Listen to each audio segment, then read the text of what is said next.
So I'm Joshua Smith, I'm a town moderator. Tonight I'm acting as a moderator for our candidates night. We will be asking each of the candidates some questions. If you have questions in the audience and you can find a way to write them down, hand them to me, I might consider that. But I have a very long list of questions that the Town Democratic Committee put together. I picked 10 that I liked, so we'll get through those, and then I have more if the candidates speak quickly or briefly. So basically drag it out. So this event was put together by the Town Democratic Committee, but it's a nonpartisan event. They're just doing it, pretending to be the League of Women Voters and putting together a debate. The format is that we flipped a coin and Richard chose to go first. So I'll be asking him the first question, and then Maureen will answer the question. Then I'll ask Maureen the second question, and then Richard will answer. And we'll go back and forth like that. And I wrote down their initials here so I don't get confused. So the candidates are running for a seat on the select board. Maureen Marshall is currently on the select board, so she's the incumbent. And Richard Stevens is running for that same seat, so he's the challenger. It's the only contested seat in the town election. All of the other seats just have the same number of people running as there are openings. So unless there's a write-in campaign that I don't know about, this is the one that everyone's paying attention to. If you guys want to sit down, there are 2 more seats up front, one there, comfy chair over there. So Great barrier right in. all right. So let's try to stick to about 3 minutes on an answer. When we get to about the 2-minute mark, I'll give you a little wave so you know that your time is starting to run out. And any questions before we get started? Okay, so we should be here, I don't know, about an hour. Pull up my stopwatch.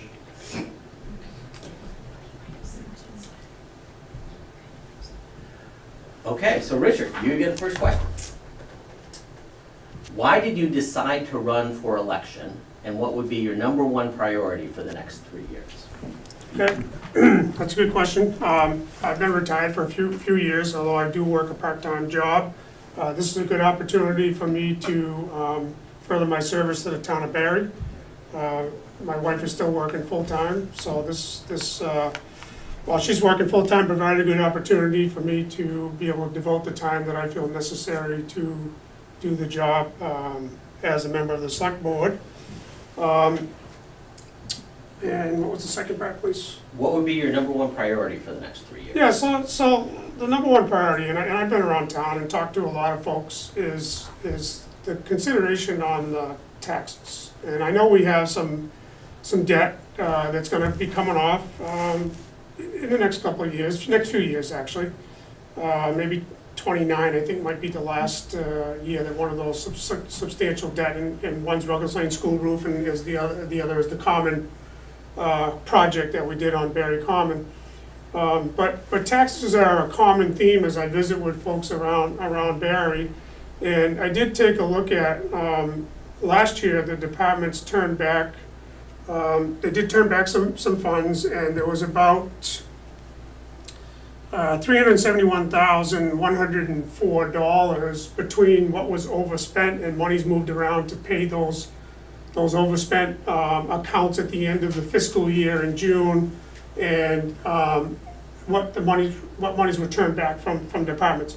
So that's almost $400,000. So, and I'm not saying that we haven't budgeted properly. Departments may have budgeted properly, and maybe because of the cost of doing business, we're all paying more for groceries, we're all paying more for fuel, we're all paying more for everything today that we do. So maybe that's the simple answer on why some of these departments had to overspend. And then the departments that had turned back money, it wasn't large numbers, so I think their budgeting is probably pretty close. But I would like to work with the finance committee, work with select board members, and look at the budgets, and see if there's any way to lower those numbers. All right. Thank you. Maureen, same question to you. So why did you decide to run for election, and what would be your number one priority for the next 3 years? Well, basically, I decided to run for election because I didn't finish the job. When I came here, the first year, one kind of learns and sits back and says, what's going on? How does it work? Why does it work? How's this government structured? One thing I do know about is I know about running big organizations. I've done it all my life, all my work life at any rate. And so the first thing I do is I say, okay, and some people say, run it like a business. And I said, geez, if I were running this like a business, this would be very different. There wouldn't be a leadership team that I had 4 different selectmen rolling in, rolling out. So there's no continuity in the leadership section, not because of anything people do, it's because of the way it's structured. So the structure of the environment in which I found myself, I said, this makes no sense. This makes no sense. And then it became very obvious to me that you had how many town administrators in the last 6 or 7 years? 5 or 6? Okay, think about it. 5 or 6 people who are supposed to be managing your world, your important part of your life, and nobody stays, nobody's here. You say to yourself, why? I say to myself, why is that? We came in and there was a treasurer issue, and I said, this guy's not doing his job. And everybody said, yeah, well, that guy's not here anymore. We had some police issues, and some people aren't here anymore. We're now having an accreditation process for our police department. We have hired an outstanding treasurer who's able to do the work that was never done before on reconciliations. I looked at the audits and I said, if this were my business, I wouldn't be working here because I'd be gone if I had audits like this. And so when we began to look at it, I said, if we don't stabilize the leadership governance in this town, you may as well forget it, because we have no control over taxes. We're not controlling our environment. We're not controlling the way in which people work and learn here. That's a bad thing. We have a new town administrator. We are looking and hopefully soon to hire a new director of our senior center. We have made some substantial changes in personnel. And our effort is now to say the chaos of before has to be modified in order to keep those leadership people in that spot. Let them do their jobs. And for me to walk away would be just unprofessional, inappropriate. Are there better things or other things I could do with my time? Probably. And for those people who say it's our ego, please believe me, I have an ego. I guess that's true. If you can't be and do the jobs I've done, you not have an ego. But I would tell you that my ego is all about, can we manage the community in a way that there is leadership of talent and professionalism that can manage the town? If we end up with 4 more town administrators in the next 2 or 3 years, you may as well cash it in, because there is no way to manage an organization that has a $9 million budget. Am I 1 minute or am I shutting up? You're at your 3 minutes. I'm at my 3 minutes. You will hear this theme later on. Excuse me, Mr. Moderator. Yes. You know, when we have one of these candidates that are on a roll, so to speak, considering maybe we can go over the hour, maybe we should just give them the opportunity to continue the thought process. I don't think it's fair to stop them in midstream. Your opinion is noted. Oh, good. I'm following the procedures of the League of Women Voters. There's a certain way that people have figured out you really need to run debates in order to be able to get to all the topics.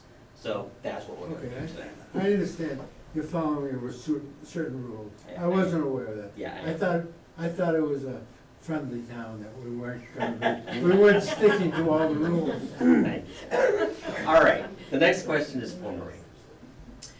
First, how should the select board prioritize and track the various items that the board requests the town administrator to accomplish? I think that the most important thing in managing the new town administrator, who's been in the seat sometime just before Christmas until today's date, is that there has to be a very specific sort of communication between the select board, individual select board members, and the town administrator. That happens. Mark meets at least weekly with the town administrator. I know that John Dixon meets on Wednesdays, I believe, and I see the town administrator at least once a week, probably more sometimes. So there's a lot of communication between and among the board and our new town administrator. I have asked her to look at the organization. She is a CFO. She is a person who's heavy in finance. Heavy in finance. That is a good thing for this town, someone who can manage finance. So she is sticking her nose in all of those finance areas and saying, we can't pay that from that account. We can't do this from this account. I've talked to the auditors and we can't do this. We can do this. We should do that. So I would say that her ability, she comes with a skill set that is very necessary in the town, and a skill set that no one of the select board members have. And so she has been working closely with the treasurer, with the town accountant, and with all department heads to try to put together the budgeting process. She's working also with, obviously, the Budget and Finance Committee and meets with them on Tuesdays, I know, in the evening. So what the select board has to do and so forth is to, one, have very close contact with her so that the select board can understand, okay, because she's the expert, understand, okay, running the financial management of the community. What have we been doing that maybe isn't quite right? Okay. And what should we do to ensure that the public's trust is held as sacred? That you know that what we're doing is not only appropriate, but the best in class. That we could say, we're best in class in that, because Tammy's here, and she's pretty tough. And I know there are days, people say, how come she won't pay this out of X? And I said, well, I don't know, let's sit down and talk with it. And you've spent hours and hours, Tammy, working with individuals, explaining why we're making some modifications. And trying to say to people, this isn't because you're a bad person. This isn't because you always did it wrong. It's that this is the way in which a finance person would say to manage the town. So I would say that we're spending most of our time on finance and understanding that managing personnel is something she is going to be working with, hopefully with me, but maybe with someone else. That's my thing. I've had and hired and managed hundreds of people, and that's my thing. And so I can help. Thank you.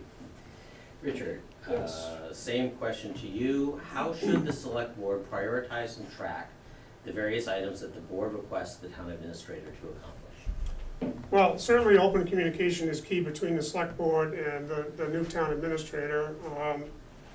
I think obviously having a hands-on approach, meeting with the town administrator throughout the week, being approachable so she can reach out to you via email or phone call with any specific questions. I think that spreadsheet may be advisable or helpful. I think as far as tracking, I think the townspeople have some right to know what the tasks have been given to the town administrator and what the milestones are and how things are being reached along with the select board, because this is the taxpayers' town. It's not just the select board's town. So I think it's important that open communication to the residents and taxpayers to see the good work that our town administrator is doing. And I'm very familiar with some of the work she's already done, and I'm quite impressed thus far. And thank you for the work you are doing for us. I know you had to jump in with both feet, and we appreciate that, and we appreciate your financial background, as Dr. Marshall just spoke about. But I think open communication to the taxpayer, not only to the selectmen, but to the taxpayer is key. You get the next question first. Sure. How do we get more people involved with local government in Barre? Good luck. Well, that's a great question. We've all heard over a period of time that our website needs to be improved. We've been hearing about that actually for a number of years. I think that we're, again, with Tammy's insight and expertise, and we can get some outside professional help if needed. I think that's kind of key.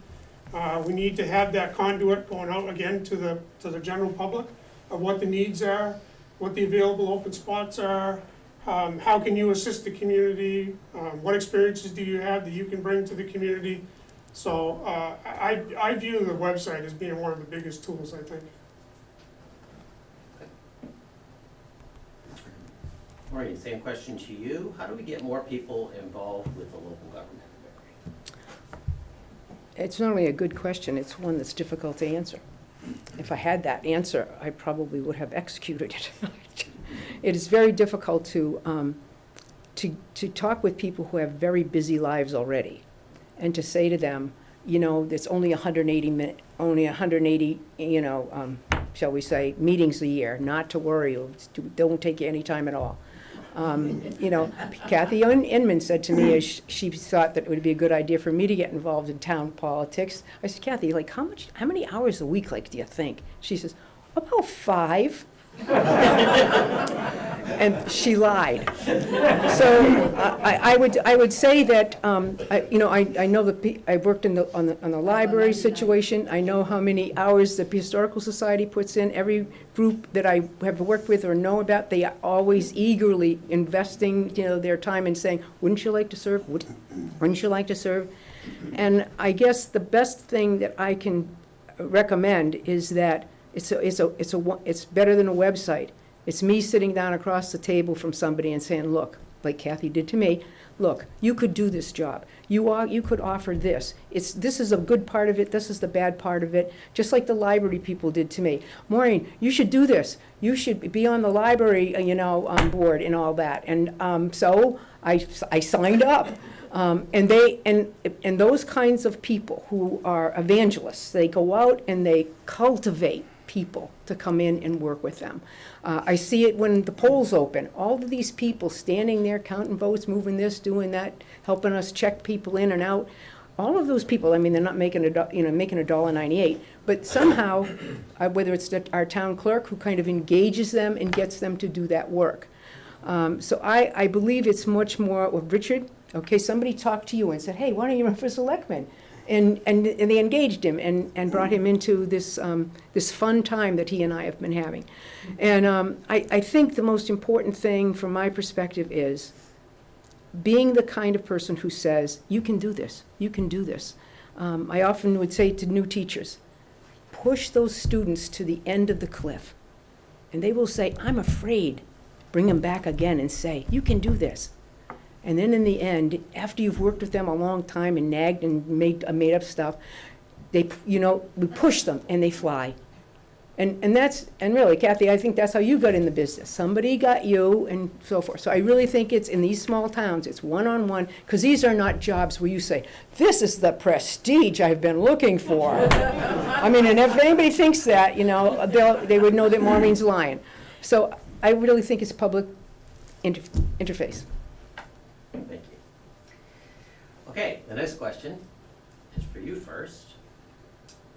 I think this is a good question. What's something about your background that most town voters might not know? Might not know? You mean my work background or just my background? Okay, let's say my work background. You wouldn't believe that when I never wanted to be a teacher, ever. It was not anything I ever thought I'd do. Never. When I was a senior in college, the dean called me into the office. I was one of the few women in chemistry and biology, okay? There was about 3 of us. So I figured they said, well, we'll make one of them do it. So they came and said, Maureen, we know that you can do this. The chemistry teacher at South High had a heart attack. They want somebody from the university, good university stuff, to go and teach. I said, you've got to be kidding me. And it's in South High. South High was built during the Civil War, and it was 90% black children because all the white children went to North High. They told me, don't wear good jewelry, don't walk down there, don't let any of the kids, go to the car with you. And I went, oh, geez. I got down there, the principal introduced me to the guy who knew, the schedule, and he said, he'll be with you for a couple days. I got to the thing, he sat in the back, his name was Mr. Weigel. He said to the kids, this is gonna be your new teacher. Hey, Red, get your gear and get up here. I never saw him again. The worst of it all, was, okay, second or third day, a student was injured in the lab, was bleeding, shaking his hand, going, ah, I'd go to touch him, and he says, don't touch me, you white girl. Okay then. I said, no, Henry, you're going to the nurse with me. I'm thinking it's Quabbin, right? I mean, I had never gone to Quabbin, but I'm thinking it's my high school. I said, Henry, you're coming with me. The nurse is down on the basement floor. I'm in 312.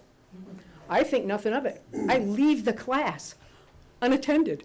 I take him down there, and I'm coming back up the stairs, and I see my class all looking at me under the stairwell. And all of a sudden, waste baskets full of paper towels lit on fire were thrown at me.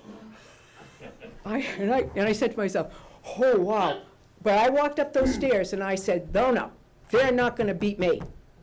They'll rue the day they threw this at me. And I became a teacher. Go figure. That's gonna be Yes. hard to top. Okay. Not a teacher. Richard, what is something about your background that most town voters might not know? Well, I don't know how many people actually read the Barre Gazette or on Facebook, but I've had a lot of years in municipal government, about 35 now, and varied jobs, and I'm kind of proud of each of those jobs. I've worked in the fire service on 3 different fire departments, retired fire chief EMT. I worked DPW for 7 years under the direction of Earl Sample. I plowed and sanded every road in Barre, believe it or not. Fixed those water main breaks at night and what have you. And public health has been a big part of my time in my municipal career. So I don't know if everybody reads the paper, everybody sees that on Facebook, but that's a little bit about my municipal experience. As far as maybe you don't know about my background, if I make a mistake, I'll own it. If I need to fix something, I'll fix it. So that's something maybe people don't know about me. But I work very, very hard to do the right thing, and when I don't do the right thing or I make a mistake, I own it. You'll hear it from me, and I will fix it.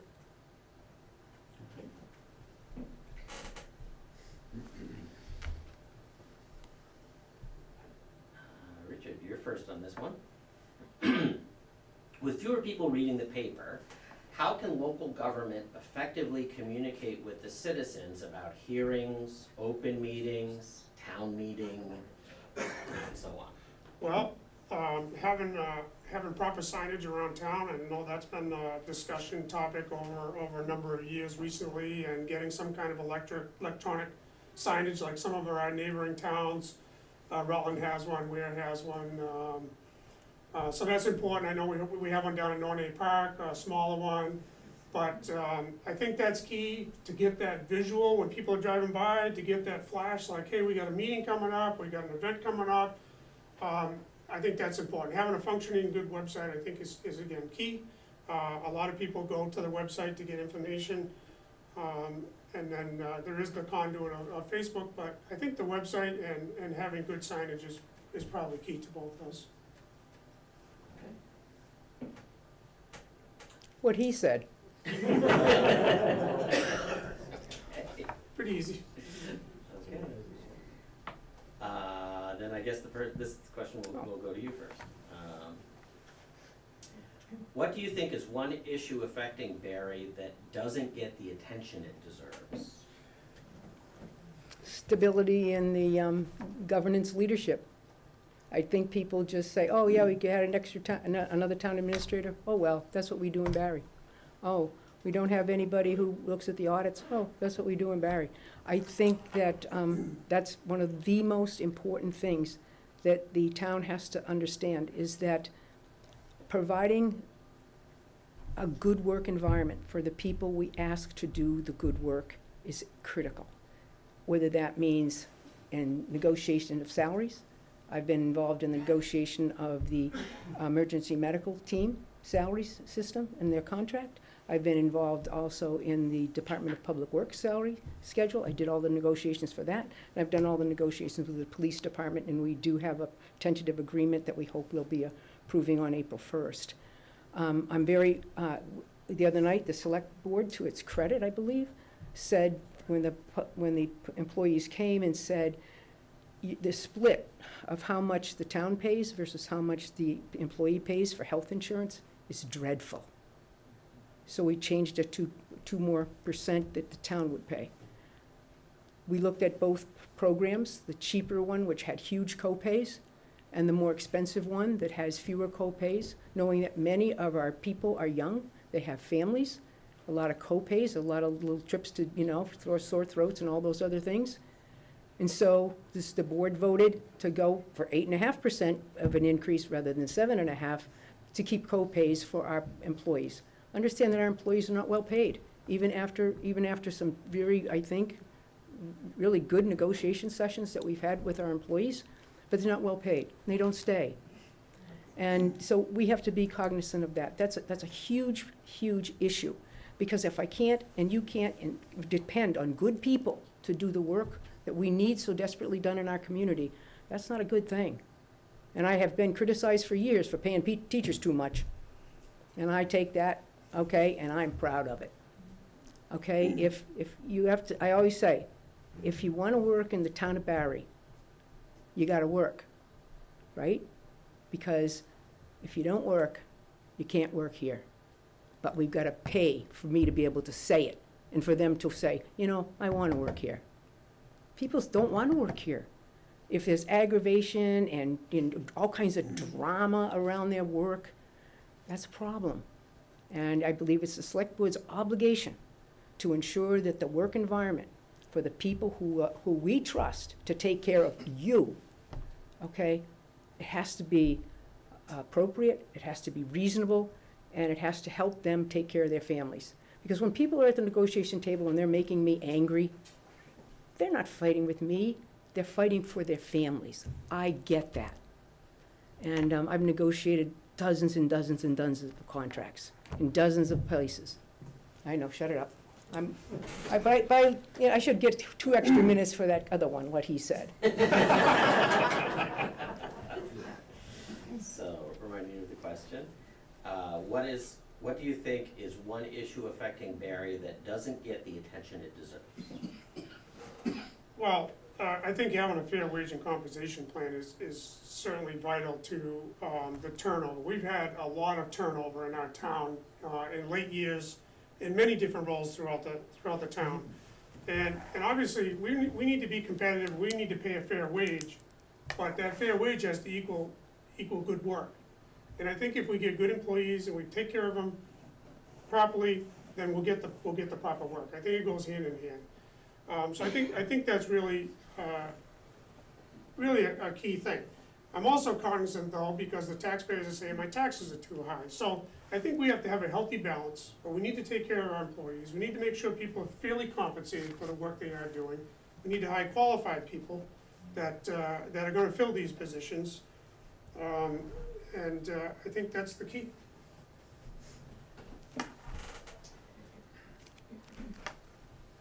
You're first on this one. What tangible changes do you want to see come out of the town's master plan project? Okay. I followed it a little bit, not probably as much as I should have, but I did attend a meeting up at Stone Cow and talked to some of the players that were involved in the master plan. And we need to have a healthy balance of growth, but not overgrowth. I mean, we're a small community, we're a rural community, we like that charm of Barre, so that's important. But we also need new growth. New growth offsets tax revenue. So if we build a few houses a year new, that's new tax revenue coming into the town. We don't have a whole lot of businesses coming in. It'd be nice to have some more business come into Barre. Maybe that would help offset the tax rate. We use one tax rate, if you're familiar with that in Barre. So we only use the one rate. We don't tax businesses more than residential folks right now. And I'm not advocating for that because I don't think we have enough business, honestly. But we need a healthy balance.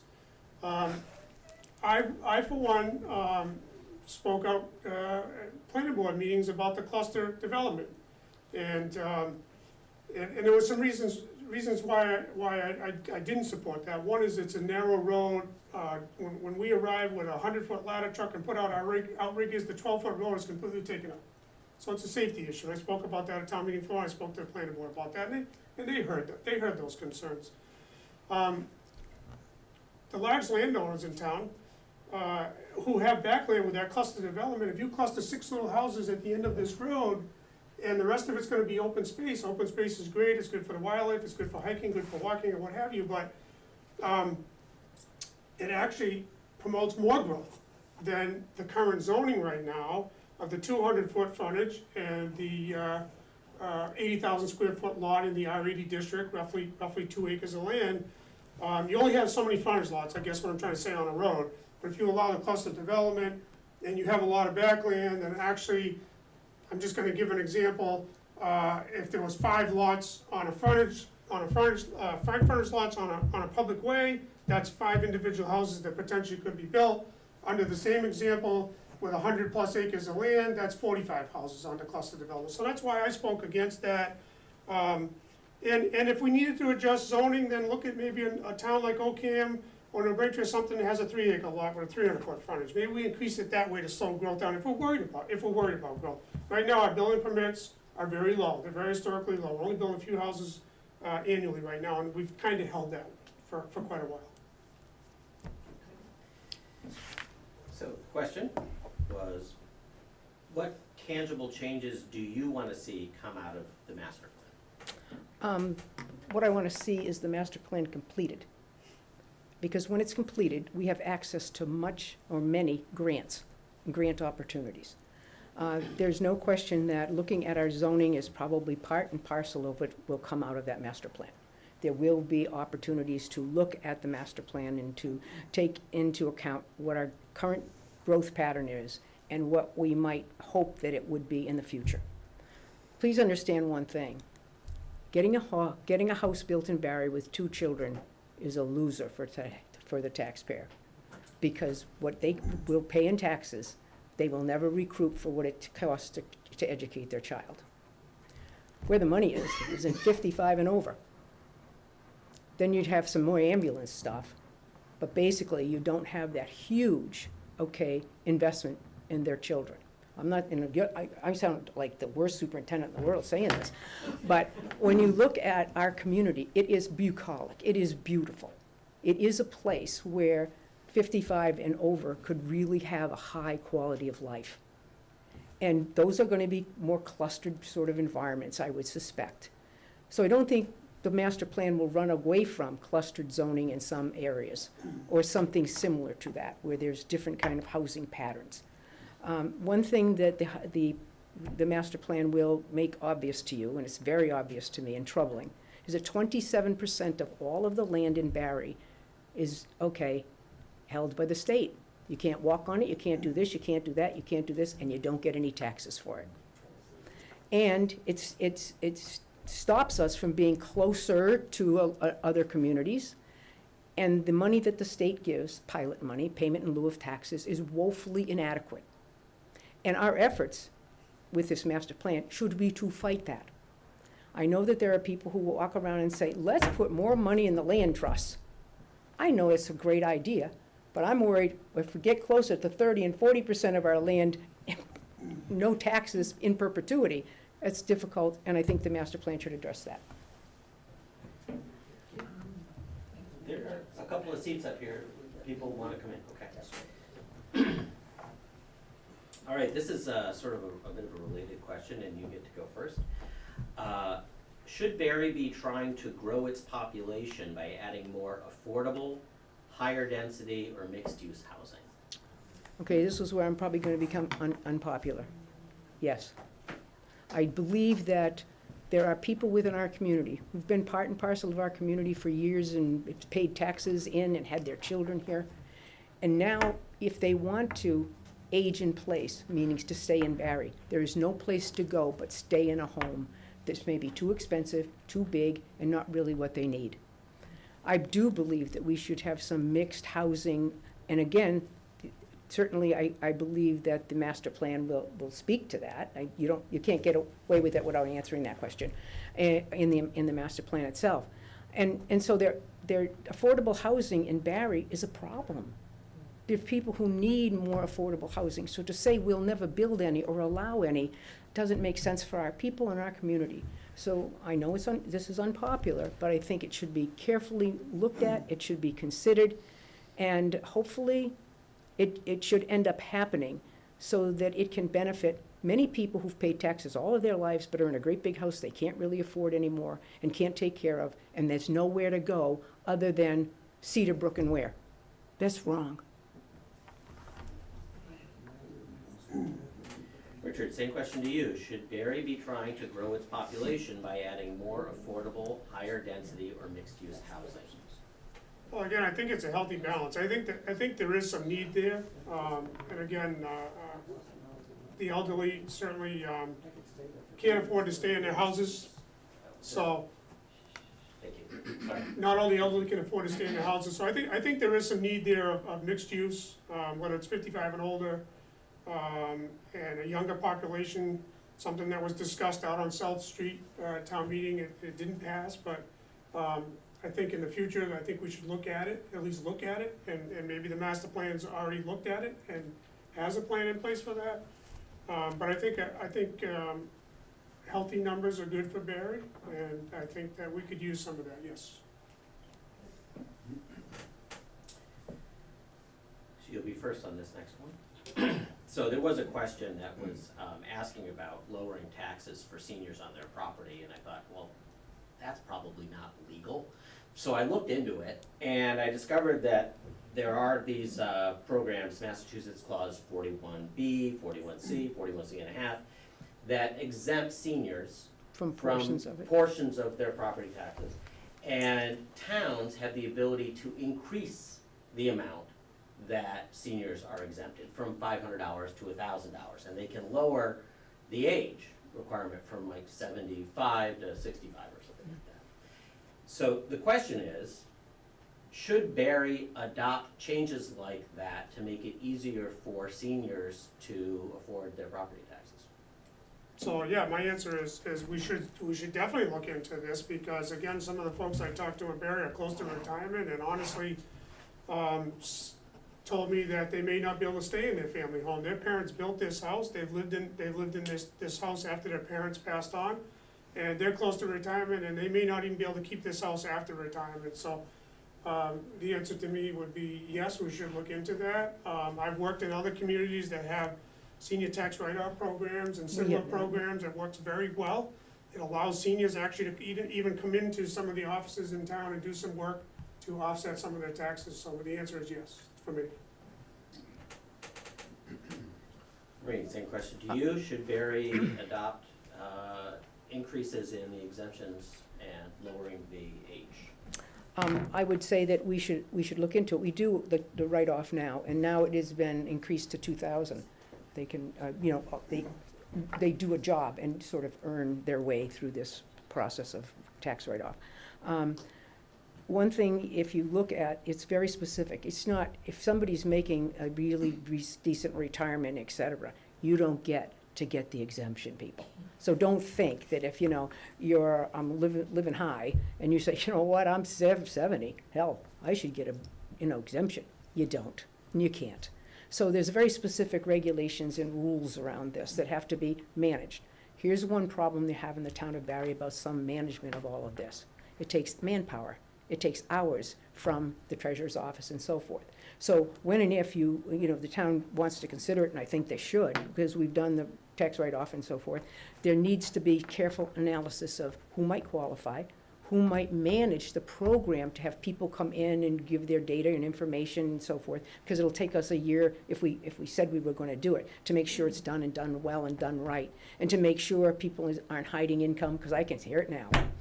They gave them a write-off. Do you know what they own? Do you know what they have? I mean, you know what it will be like in a small town. So if we are going to do it and we decide to make that a kind of an option for ourselves, we have to make sure we have the people in place who can manage the program.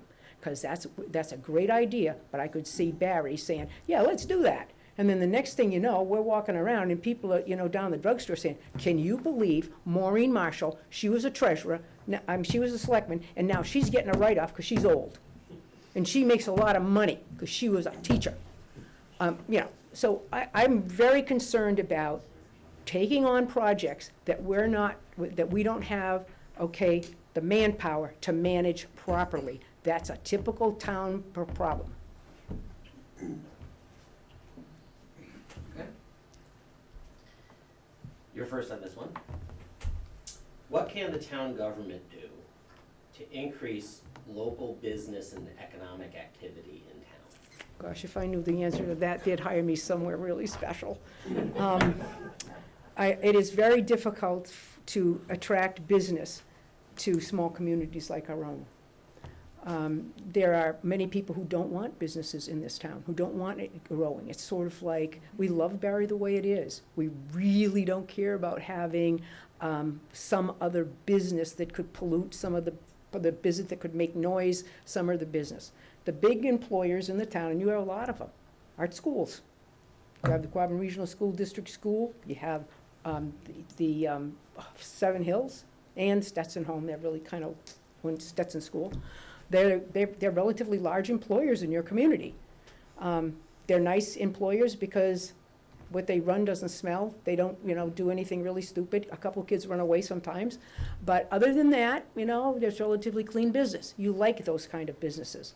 However, there are other businesses that may want to come into our community, we would have to woo in. And the only way we could woo them is to give them maybe a tax break, give them some land access, give them road access, do something kind of special for them. We don't really have the capacity to do that kind of wooing. We don't have any extra money, but whatever. So yes, I think it would be nice to have a larger tax base in the industrial area, but we've lived with the Barre Wool Company and Allen's Foundry, and I'll tell you, everybody says, oh, how wonderful it was. People fought with those industries tooth and nail for generations. When the acid dumps came from the Barre wool and the fish all died, nobody said, let's have the Barre wool. But the Barre wool put a lot of money into this community. A lot of people worked there for their whole lives. Same thing with Allen's Foundry. You and I both know many of the foundry people were ill and with respiratory problems from working in the foundry. So with some industry comes some difficulties, better now maybe than before. But I would say, okay, but I would say that whatever industry we want to attract, it has to be one we're willing to live with. Schools are good, guys. We open up another school, it's a good thing. And you say they don't pay taxes, but they employ a lot of your people. Richard, what can the town government do to increase local business and economic activity in town? Well, honestly, I think at this point, all we can do is attract the smaller businesses. Most of our commercial industrial properties are built out. They're non-existent today. Unless someone's making more land, I don't think we're gonna have more commercial industrial unless the master plan develops some area in town on the outlying districts and call it commercial industrial. So that's a problem with attracting any of the larger businesses. So I think the town of Barre would just have to focus on smaller businesses that fit within our residential setting in our residential neighborhoods. And that would maybe bring in some more tax revenue and some smaller jobs.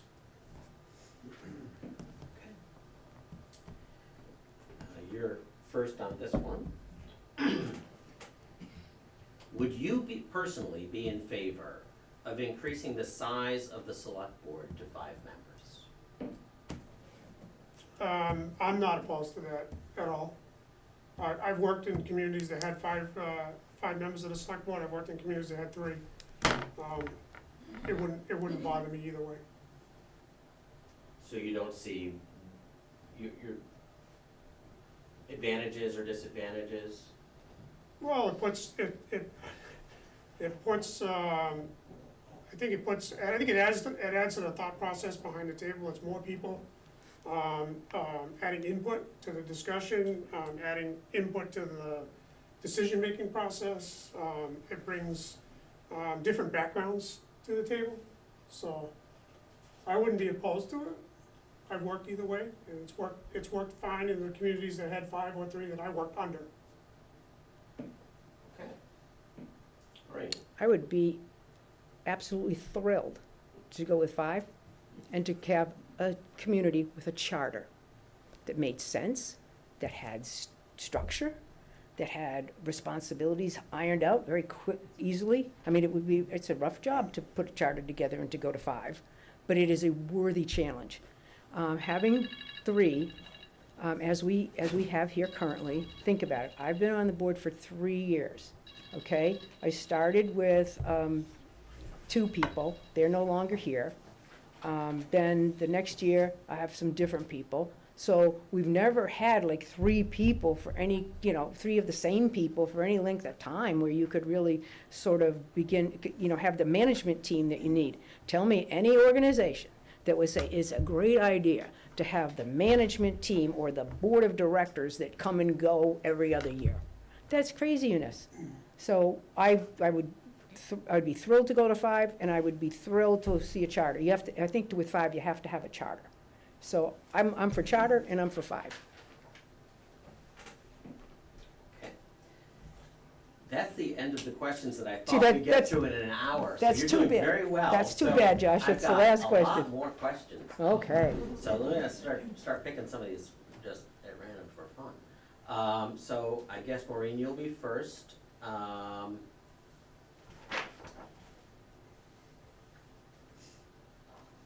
Here's a fun one. What can be done about excessive speeding in town, especially on Stetson Road? Okay. I would say, and I've had conversations about excessive speeding and where it could happen and why it happens, and, people all say speed bumps, speed bumps, speed bumps, right? And and the DPW says, "Ugh, that's bad because we can't plow, we can't do it."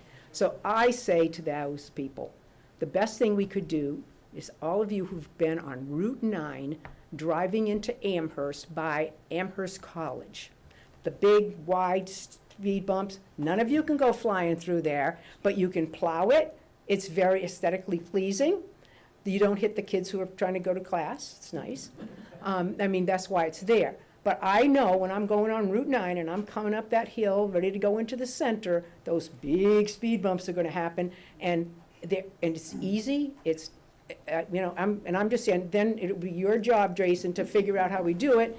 But I'm just saying, if you want to really have an area that doesn't need to have people going 50 or 40 or whatever, you're looking at speed bumps of different varieties that are okay for trucks and fire trucks, right? And okay for plowing, and aren't ripped up by plowing, and make things safer, I'm all for it. That's the only way you're going to slow them down. If you think we can have enough police officers sitting in enough places to stop the kids, it's not going to happen, guys. It just isn't. I wish it would be that easy. Richard, what do you think we can do about excessive speeding in town, especially on Stetson Road? Well, I don't think we want to dig that new road up again, but, certainly, I'm very familiar with those speed bumps on Route 9 as well. I think they are effective. I think, I'm not sure what the signage is. I haven't driven up Stetson Road in quite a while, actually.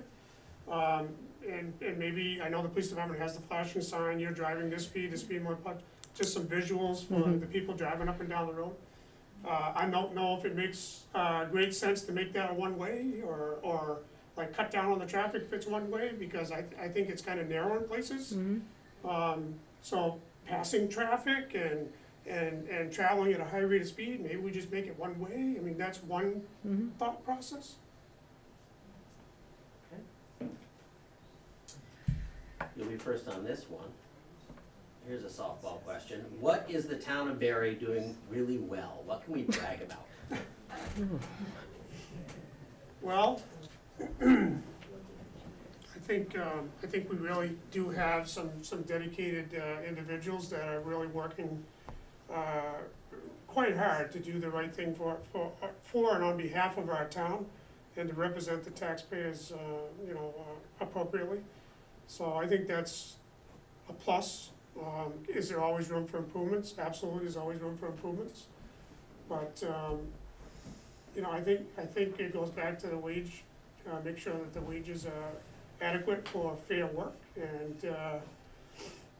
I think that we can keep people here if we do the right thing. But I think we have a lot of people that are really trying to do the right thing for our town. Maureen, what is the town of Barre doing really well, and what can we brag about? Okay, I think, okay, you can brag about an amazing library.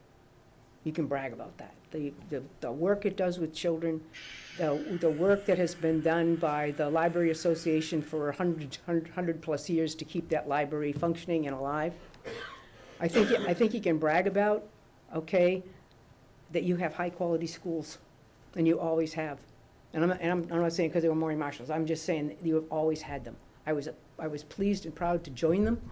I was pleased and proud to work in them, and I'm pleased and proud to say now that we have good schools, and we have good people who work in those schools. Are they perfect? No, but they're good schools. And in their time, they have been the attracting the highest number of school choice students in the Commonwealth of Massachusetts. That wasn't an accident.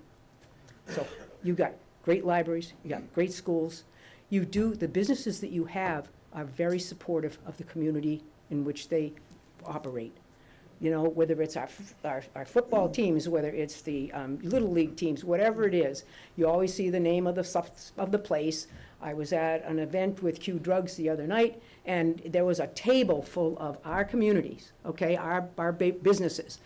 $30 from Barry Pizza right here, a winner. Okay, but I'm saying those were all given from places that aren't making a whole lot of money, that stretch, but every one of them had something on that table that people could, do the little auction with. So I think the businesses we have are committed to us, and I think most of us committed to them. So I think that's a really good part of Barre. I think one of the reasons that I'm proud to live here, and I've lived here, for ever since I was married, and before that as a child, and then went away for several years to colleges and universities here or there. But I came back to Barre because, frankly, that's where I got a job. But no, really. So I look at that, and I would tell you, for the most part, we're not perfect, but we have very good kids. I mean, yeah, some of them do dumb stuff, but I always say, do dumb stuff when you're young and do dumb stuff when you're close to the people who care about you, because we're going to say, you did dumb stuff. We're not going to make you feel like you're the worst human being in the world. I think that's a Barre tradition. I'm proud of that. I'm proud of the fact that there's horse shows, think about it, up on Felton Field almost every weekend for all those people who do that. And people are, I'm proud of that. I'm proud of that we do that. And so we're sort of a different little place, and in many ways special. Who has a better common than Barre? Name it for me, and I'm going to go see it. And thank you for most of it. I'm serious. I know who passed the override to get that common done. It was him. But shall I go on? Because I can go on.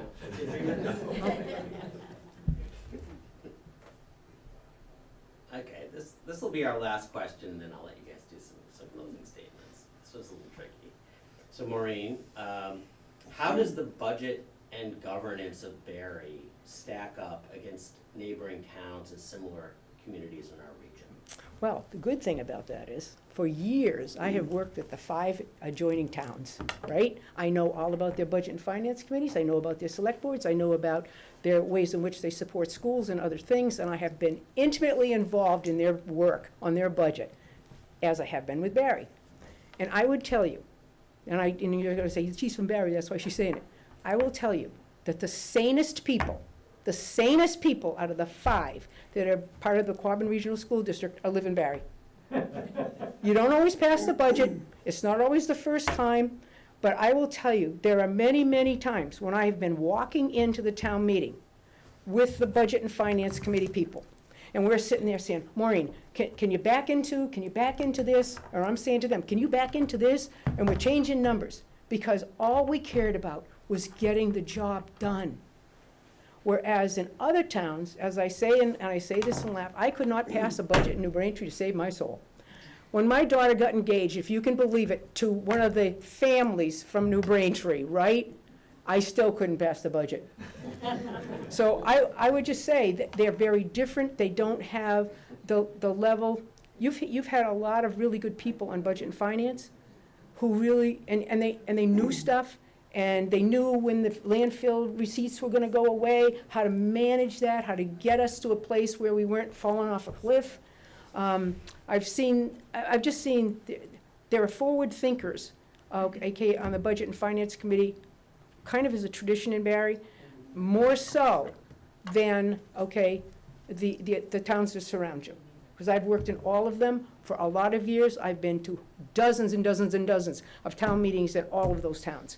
And by far, you guys, I wish you could come with me to some of those meetings. You would be aghast. You would say, what are they doing? Our moderator would never let you do that. You can't do that. And I'll leave it at that. Richard, you work for some of the surrounding towns, so you know this too. How does the budget and governance of Barre stack up against the neighboring towns and similar communities in our region? Well, I mean, Barry's always been aces, and the taxpayers and residents of Barry have always risen to the occasion to make sure that our departments were funded, our schools were funded properly, our fire department, all that stuff has always been done and done well. The finance committee has always been strong in this town, and I worked in this town for 15 years before I ventured off into other jobs and what have you. So I do echo those sentiments. We've always had a very strong finance committee. A lot of those communities are much smaller. Their dollars, tax revenue is much smaller, so they're trying to stretch it. They're trying to make sure the roads get plowed. They're trying to make sure they can do road maintenance, support the police department, the fire department. So their dollars are a lot less than Barre, but Barry's always done historically a very good job to make sure the core services are taken care of. The tax dollars are equitably spread around to cover the needs of the community. Okay.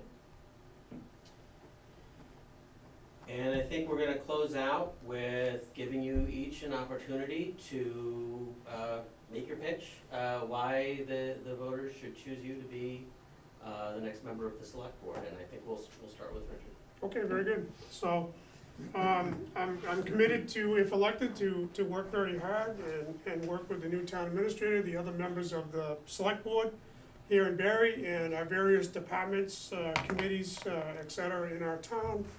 I did spend, like I said, 15 years in this town, not only as elected member of the Board of Health, but as the town's health inspector. I worked 7 years part-time and full-time at the DPW, and just over 10 years on Barre Fire Department. So I have a kind of a good rounded knowledge and work history within the community. I've seen a lot of different things. I've taken care of a lot of different things. I hope that I can earn your vote and your support. I will work very hard for everybody in this community. I will try to bring new things to the table, new suggestions and ideas, and try to keep the pulse of our small community in check, because I think that's important. Okay, thank you. And Maureen, this is your chance to make your case why you should keep the seat. Okay.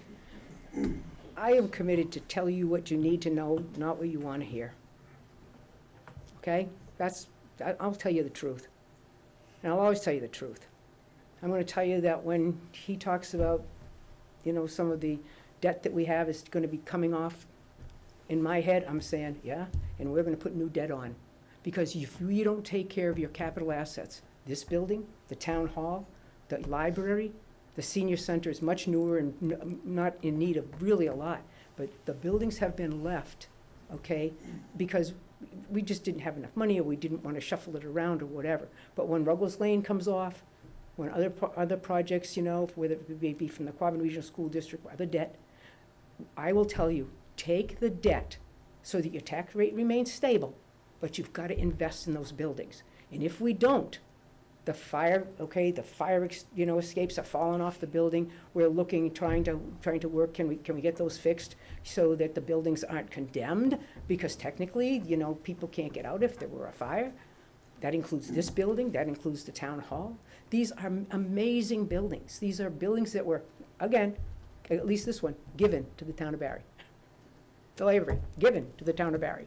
Okay, they were given by people who had, a lot of resources and decided to do something for Barre. I know I would be much more popular if I said to you, don't worry, your taxes are going south.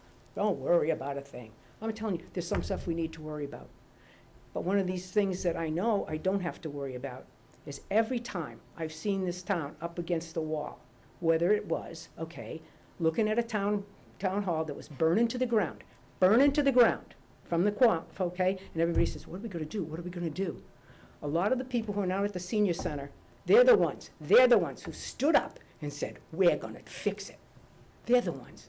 When Ruggles Lane needed an addition renovation, and it was tough times, building costs were way up, we thought, oh, and John Sorelli was the principal there, fortunately, highly respected and so forth. I was the brand-new superintendent, and the bids came in millions of dollars over budget, millions of dollars.